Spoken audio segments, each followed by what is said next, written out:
आज दिनांक 19 जनवरी सन 2022 को मैं S public convent school Jangipur Ghazipur के ऑनलाइन क्लासेस द्वारा कक्षा 10 के समस्त विद्यार्थियों का स्वागत करता हूँ।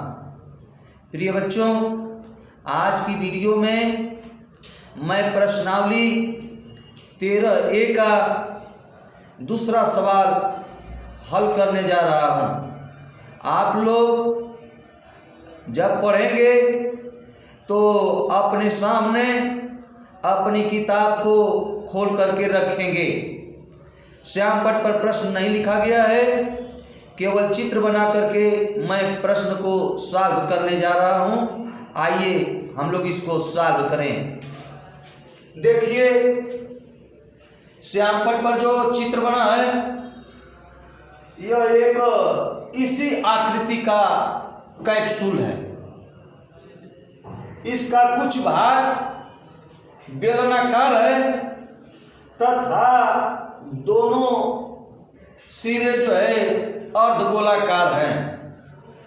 तो इसकी संपूर्ण ऊंचाई 14 मिलीमीटर है तथा इसका व्यास 5 मिलीमीटर दिया है।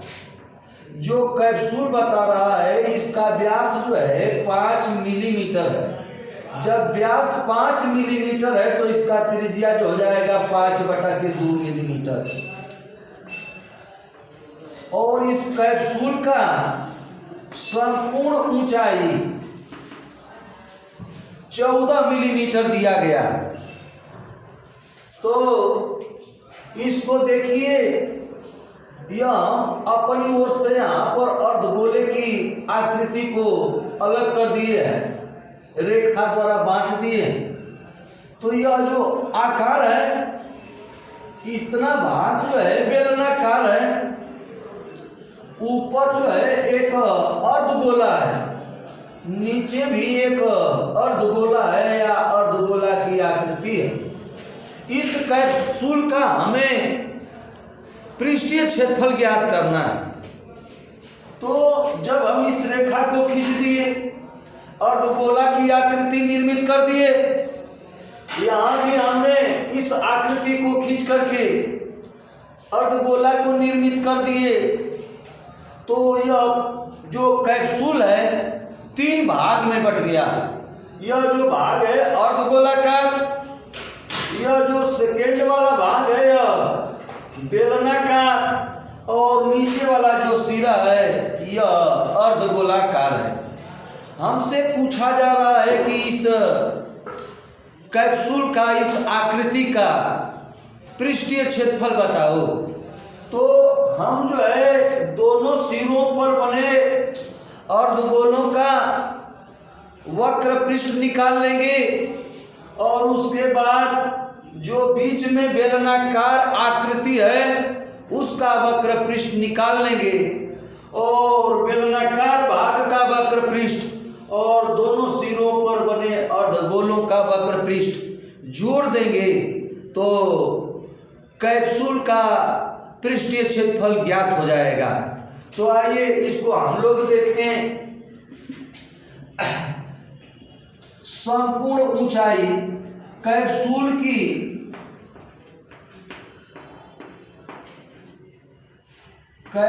की संपूर्ण ऊंचाई बराबर 14 मिलीमीटर तथा व्यास बराबर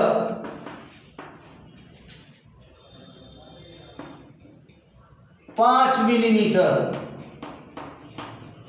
ज्ञात है, दिया गया है। इसलिए त्रिज्या R बराबर 5/2 मिलीमीटर। इसके आगे काल बताया गया था कि अर्धगोले की ऊंचाई और अर्धगोले की त्रिज्या दोनों आपस में बराबर होती है। तो यहाँ अर्धगोले की त्रिज्या 5/2 है, अतः जो अर्धगोले की ऊंचाई है वो अभी जो है 5/2 होगी। अर्धगोले की ऊंचाई बराबर 5/2 मिलीमीटर तथा ऊपर जो अर्धगोला बना है उसकी ऊंचाई भी 5/2 होगी, क्योंकि अभी हम बताए हैं कि अर्धगोले की त्रिज्या तथा अर्धगोले की ऊंचाई हमेशा हमेशा आपस में बराबर होती है। जब त्रिज्या हमें ज्ञात है तो उसकी यानी अर्धगोले की ऊंचाई भी हम त्रिज्या के बराबर समझ लेंगे। तो अब नीचे बने अर्धगोले की ऊंचाई 5/2, ऊपर बने अर्धगोले की ऊंचाई बराबर 5/2। यह 5/2 हो गया, इतना हिस्सा 5/2, नीचे भी हो गया 5/2 मिलीमीटर, ऊपर हो गया 5/2 मिलीमीटर। संपूर्ण ऊंचाई 14 मिलीमीटर दिया है। तो कैप्सूल की संपूर्ण ऊंचाई बराबर 14 मिलीमीटर तथा व्यास बराबर 5 मिलीमीटर, इसलिए त्रिज्या r बराबर 5/2 मिलीमीटर। अब इसके आगे लिखेंगे प्रत्येक अर्धगोले की ऊंचाई, प्रत्येक अर्धगोले की ऊंचाई बराबर अर्धगोले की त्रिज्या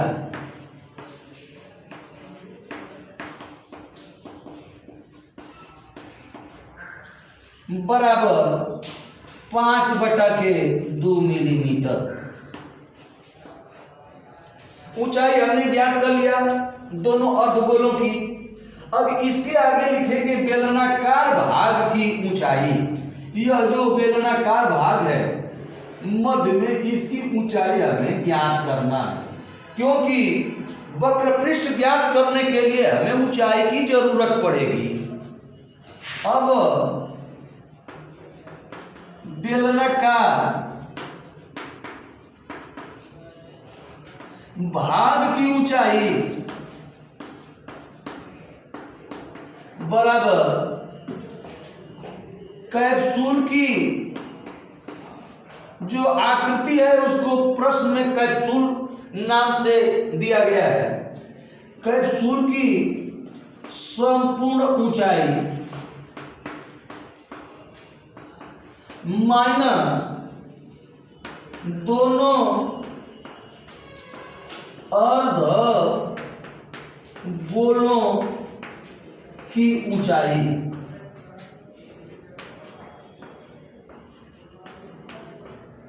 संपूर्ण ऊंचाई चित्र में इंगित किया गया है 14 मिलीमीटर। दोनों अर्धगोलों की ऊंचाई अभी हम लोग प्रत्येक अर्धगोले की ऊंचाई ज्ञात की है 5/2, तो यह हो जाएगा 5/2। एक अर्धगोले की ऊंचाई धन दूसरे अर्धगोले की ऊंचाई 5/2, दोनों को जोड़ देंगे। यह हो गया 14 माइनस 5 5 10/2 बराबर 14। 2 से कटा देंगे तो यह कट के 5 हो जाएगा, बराबर 14 में से 5 घटाएंगे 9 मिलीमीटर। तो यह जो बेलनाकार भाग है इसकी ऊंचाई हमने ज्ञात कर लिया 9 मिलीमीटर। अब इसके आगे हमें इस कैप्सूल का पृष्ठीय क्षेत्रफल ज्ञात करना है। तो अब नीचे जगह नहीं है अतः यहां खाली स्थान में देखेंगे। अब कैप्सूल का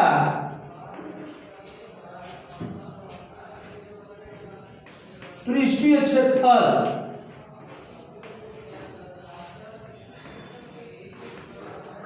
बराबर बेलनाकार भाग का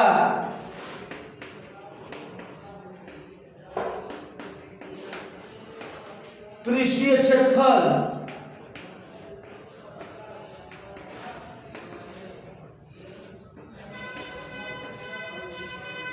घन दोनों सिरों पर बने, दोनों सिरों पर बने अर्धगोलों का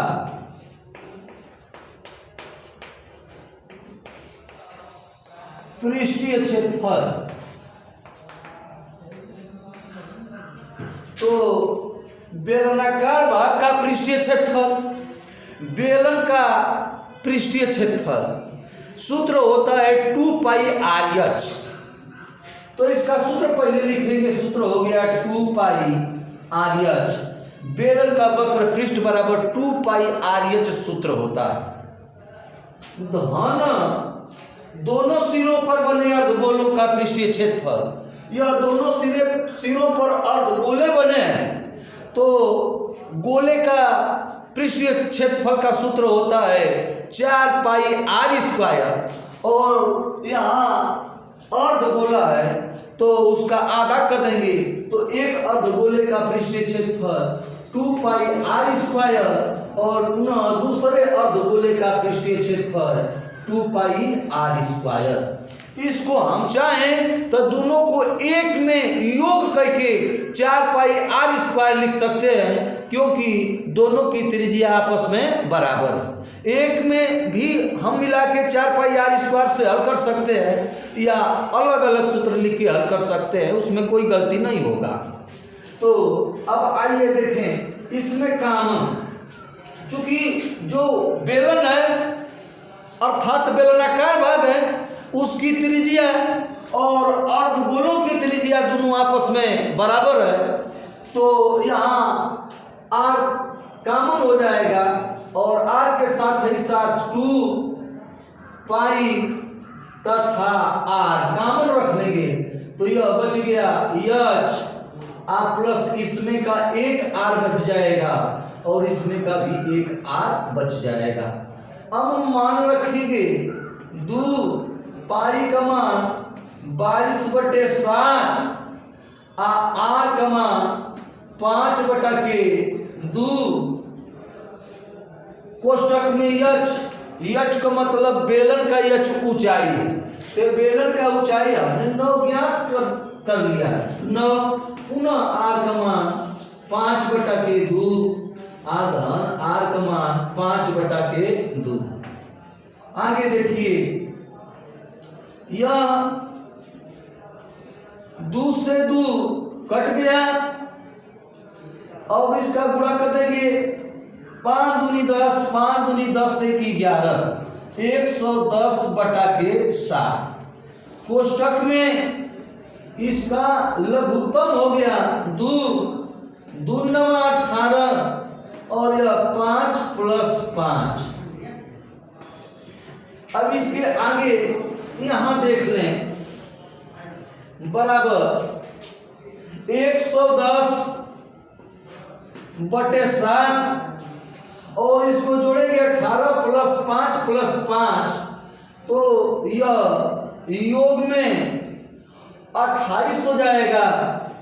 अब बटा के 2 7 एकम 7 7 चौक 28 2 एकम 2 2 दूनी के 4 110 गुणते 2 तो गुणा कर देंगे तो हो जाएगा 220। और इसका इकाई देख लेंगे, सेमी होगा तो वर्ग सेमी, मीटर होगा तो वर्ग मीटर, मिलीमीटर होगा तो वर्ग मिलीमीटर। चूंकि यहाँ मापन जो है माप जो है मिलीमीटर में दिया है, इसका हम ध्यान देंगे। अधिकतर लड़के यहाँ गलती कर देते हैं, तो हमारा इकाई मिलीमीटर में है और चूंकि हम पृष्ठीय क्षेत्रफल ज्ञात किए हैं इसलिए यहाँ हम लिख देंगे वर्ग मिलीमीटर। यही हमारा आंसर हो गया 220 वर्ग मिलीमीटर। इस प्रकार प्रश्नावली 13(1) का दूसरा सवाल हल हुआ। धन्यवाद।